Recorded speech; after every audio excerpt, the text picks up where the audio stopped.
Hey, if you click this video then that means you are probably losing so many games. Your profile looks like this and your rating is stuck in 500, 700 or 1000. So how to break that rating and how to win at chess. In this video I'm going to teach you to win at chess. The full chess game is divided into three main parts, that is opening, middle game and end game. So we will learn about these three parts and how to crush a opponent. So the first is opening. You will probably say, oh, opening, I know how to play chess, how to start it.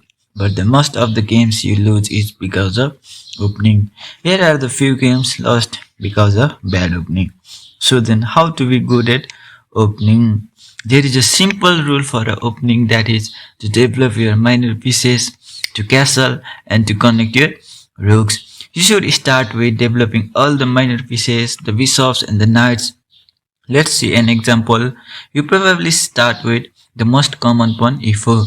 It covers the center and opens up the way for bishop, and by the way, the center is the most powerful squares in the board, so opening starts with controlling the center square. You can start either e4 or d4. Both controls the center square.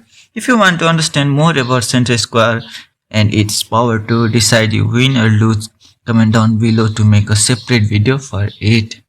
So let's start with e4, and the opponent also knows to attack center and he goes e5. Now what to do? Remember to develop all the minor pieces. Can your black squared bishop be developed? No. And the light squared? Yes. But where do we keep it? You should ask how further can it go. You will see it can go to a6 where the pawn simply captures, or b5 and still one can attack, and it can go to c4, also controlling the center, and he also develops his bishop. Now what to do? Just develop your pieces. Yeah, knights can be developed. So which way should we develop this knight? Knight to s3, it controls these squares. Knight to e2, it controls these squares, and knight to f3, it controls these squares. Which are the center squares? And you should always go for the center squares. In this way, your pieces are more active. So you go knight f3 and your opponent also develops his knight. Now again, develop your pieces.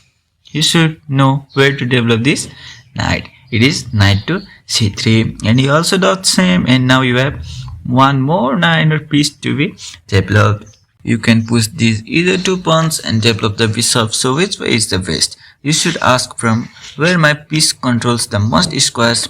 Then you will notice moving d pawn gives your bishop more squares to control. So let's go d4 or d3. d4 square is attacked by 3 pieces, which is only defended by 2 pieces of your. So go in d3. He also opens up his bishop.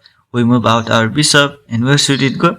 If you ask how further it can go safer, then you will find bishop to g5, and he also does the same thing.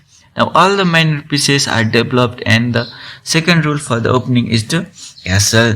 Castling is so much important to put your king in safety and to active your rook.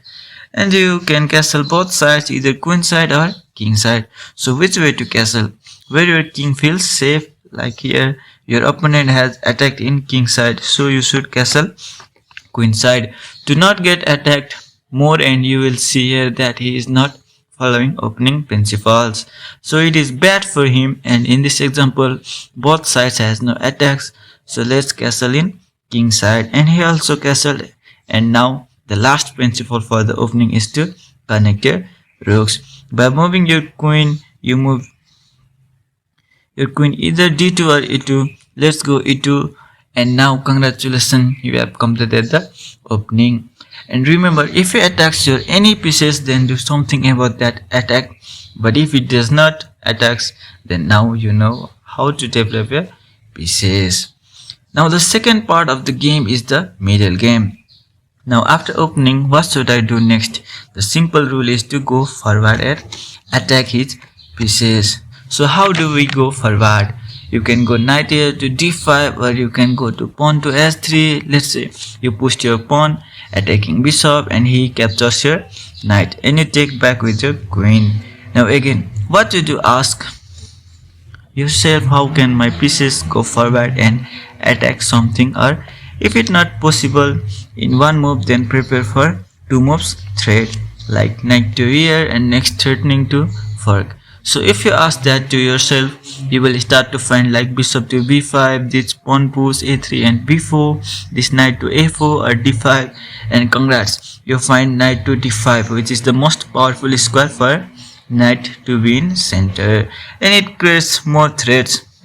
And if there is no immediate threat, just try to create threats in next two moves, and if not, then just ask which of my piece is not active, and you should active your pieces in best ways like bishop to this diagonal, knights to center and rooks in open file.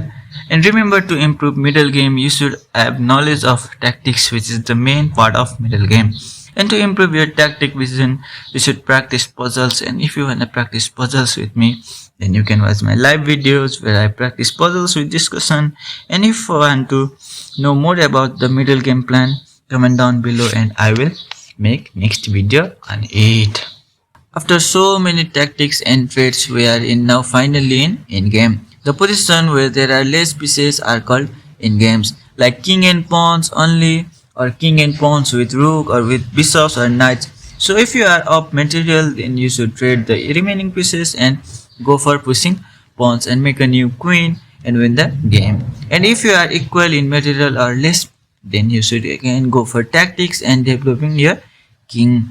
In an endgame, now the king enters in attack and defend, because you do not have so many pieces on the board, so your king must move forward where the pawns and other remaining pieces are. And if you want to improve all types of in-games and want to never lose because of in-games, then yes, comment down below and I will make the video for you.